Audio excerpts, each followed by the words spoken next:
Polka. Chaque photo a son histoire. Et tous les vendredis matins, on accueille un membre de l'équipe de Polka Magazine. Aujourd'hui, c'est avec vous, Dimitri Beck, qu'on regarde la photo de la semaine. Et oui, une photo d'une greffe du cœur. 3 chirurgiens, tous en bleu de travail avec leur blouse et ensemble bleu-azur dans un bloc opératoire. Masque FFP2 oblige. 2 d'entre eux ont une charlotte médicale sur la tête avec des dessins de courbes d'électrocardiogramme blanches sur fond noir avec des petits symboles de cœur rouge. Tous les 3, ils ont le regard tourné sur l'objet de toutes les attentions, le cœur du porc. Il brille, il est rouge, il est en majesté au centre de l'image, pour ne pas dire au cœur de la photo Laure. Et il a beau être ce cœur vivant comme ça, de la taille de celui d'un être humain, et tiens, il est gros comme un fruit, eh bien c'est bien le cœur d'un cochon. Il a donc la même taille que le nôtre.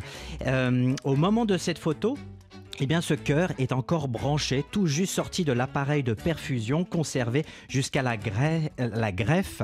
Les chirurgiens donc le prennent, le déposent, le font presque poser pour l'image. Il est en majesté. Et ça, cette photo a été prise et publiée par la faculté de médecine de l'université du Maryland. C'était lundi dernier à Baltimore, aux États-Unis. Alors, l'opération a eu en fait lieu 3 jours auparavant. La photo et l'annonce ont pris quelques jours officiels, du temps de savoir que l'opération se déroule bien comme il fallait et qu'il n'y ait pas de rejet sur le corps humain. Donc avoir certaines images comme celle-ci, eh bien on est assez fasciné. Alors il y a quand même quelqu'un qu'on ne voit pas sur cette image. C'est le patient lui-même, le héros malgré lui, David Bennett, cet Américain de 57 ans qui a reçu ce précieux cœur de cochon.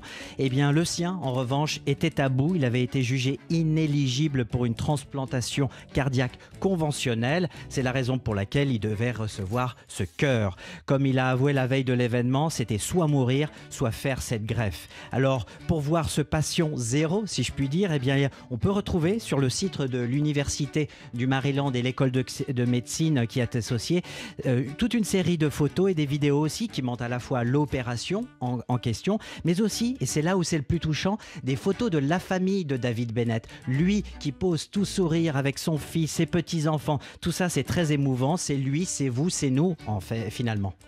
La photo de la semaine par Dimitri Beck de Polka Magazine. Polka. Chaque photo a son histoire.